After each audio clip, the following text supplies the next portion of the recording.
Monsieur le Président, Mesdames, Messieurs, je suis venue l'an dernier devant la commission spéciale du précédent projet de loi.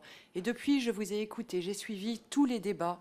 Je pensais naïvement que les membres de la représentation nationale allaient prendre en compte ce que leur disent les proches des personnes qui sont directement concernées par le sujet de la dépendance et de la fin de vie.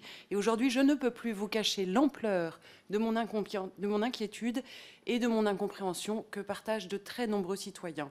Alors je veux vous le dire aujourd'hui, réveillons-nous. Réveillez-vous. Vous n'allez pas d'abord légiférer sur une certaine idée de la liberté ou de la fraternité, mais vous allez légiférer sur des personnes, et des personnes bien vivantes. Et le problème est que notre époque est à la censure de ces personnes, à la censure des mourants. Les mourants aujourd'hui meurent en clandestin, ils meurent isolés, à l'hôpital ou en institution. Et pourtant, je le sais, parce que je l'ai vécu, le véritable accompagnement de la fin de vie est d'abord une histoire de relation.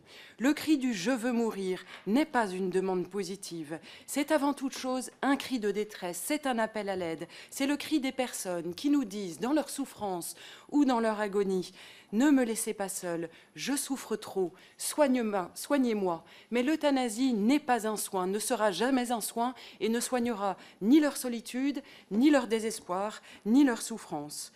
Les gens n'ont pas besoin d'une aide à mourir, les gens ont besoin d'une aide à vivre. Je suis fille d'un grand tétraplégique et mère de 2 enfants handicapés. Je suis une praticienne de la fragilité.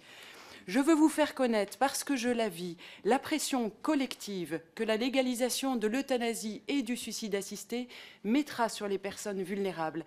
Elle contribuera à creuser l'écart qui les sépare des bien portants et des puissants. Les personnes âgées, les personnes malades, les personnes handicapées ou les personnes en fin de vie seront les victimes directes de cette nouvelle forme de discrimination sociale organisée par la loi. Le risque est trop grand aussi que cette loi contribue à installer un gigantesque impensé collectif selon lequel on serait moins digne de vivre quand on est fragile, quand on est dépendant ou quand on pèse financièrement sur ses proches ou sur la société. Nous, proches de personnes handicapées, proches de personnes en fin de vie, nous savons d'expérience combien le facteur humain joue un rôle essentiel lorsque la thérapeutique a montré ses limites. Et le sentiment de puissance qui est conféré par l'essor des sciences et des techniques, ne doit pas conduire à considérer la maladie, la fin de vie ou la dépendance comme un dysfonctionnement auquel la loi devrait remédier.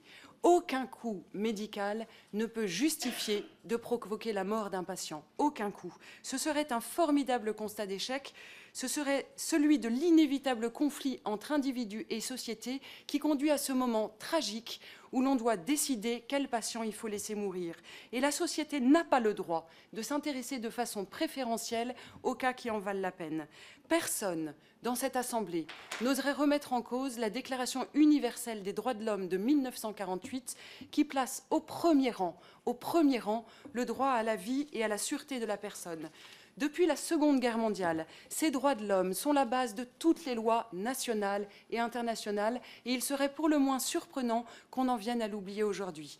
L'euthanasie est un homicide volontaire et délibéré et c'est votre responsabilité de garantir par la loi la sûreté des personnes et de vous opposer à ce projet de loi. Si l'interdit de tuer tombe, les personnes vulnérables seront directement menacées et je tremble par avance pour mes enfants. Qui viendra les protéger quand je viendrai à disparaître, eux qui ne savent ni se défendre, ni identifier une douleur quand ils sont malades, ni exprimer leur consentement. Les personnes vulnérables, dont les personnes porteuses de handicap mental, doivent être explicitement protégées par la loi. Et c'est enfin tout le regard de notre société sur la dépendance, sur le grand âge et sur la fin de vie qu'il faut changer. S'il y a des gens qui demandent à mourir, c'est parce que nous ne sommes plus capables de leur offrir les conditions d'une fin de vie digne. Notre responsabilité est collective. Notre société a besoin de repères solides. Ne détruisez pas le premier d'entre eux, l'interdit de tuer. Il fonde encore la solidarité et la solidité de notre collectif. Il a fait ses preuves. N'y touchez pas, protégez-le. Je vous remercie.